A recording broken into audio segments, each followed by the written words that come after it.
Мына кара кашкат, үзүк кашкасы бар жана таксырлар хадистеги ат деп кылат го. Ошондой атка бир аз болсо да окшош болуп кетет туугандар.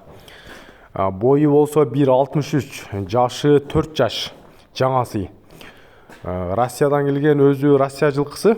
Кыргызстанда аз эле жаңы үйрөтүлүп, жаңы минилип атат. Ден соолуктары жакшы. Баасы болсо $3200. Бишкекте Канизот деген айылда.